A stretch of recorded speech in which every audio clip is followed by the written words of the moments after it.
Here's one of my favorite games for putting.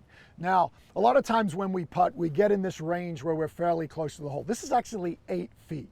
And statistics show that on the PGA Tour, from 8 feet, they miss about 50% of these. So if they're missing from 8 feet, imagine what this may be to you. You might actually miss a lot more than this. I like practicing this range because I think it's really important. You might come up short on the green and hit a pretty decent chip and you're 8 feet. You might hit a great shot into a green and have 8 feet for birdie. You might have a 45-footer and roll it past 8 feet. So this is a great range to practice. But here's how I want you to do it.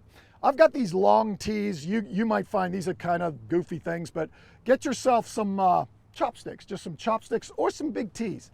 What I want you to do is take a golf ball, get it about right next to the hole, and put one of these just on the outside of it like so. So I'm just going to put one vertical here on the other side. So it's about an inch or so, just about the width of a golf ball or maybe a little bit less. And what I've done is I've created some field goals.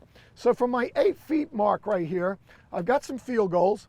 And what I want you to do is just practice rolling it through the field goals. Stop thinking about the hole. A lot of times when we look at the hole, we start getting locked, especially as we get closer to the hole. We can see it out of the corner of our eye, so our head comes up. We're trying to be mechanical and make sure the stroke is perfect.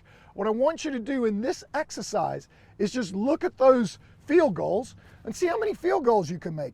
Now you may start off a little firm or a little soft, try and get it to the hole. So trying to get it to the hole, I bounce that one in, that's fine. Just get a feeling of freeing it up and letting the putter go, right? So if I free it up and just let this putter go, I'm not really thinking about much. I kind of aim it, I'm looking a little bit higher at those field goals.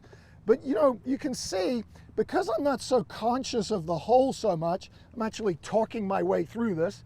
Lip that one out, might have been a little bit fast, but basically, I'm just trying to get some flow to my stroke. And you can see very soon you'll start making everything. And then you can expand this back, go to 10 feet or go a little bit closer. If you practice doing a drill like this, it frees up your stroke. And what I've noticed with most amateur golfers is when they get closer to the hole, they start to panic. It's a 3-footer and they spend more time and they get more mechanical. So when you're around the green and you get closer to the hole, practice this little field goal drill. I think it'll help your putting a lot.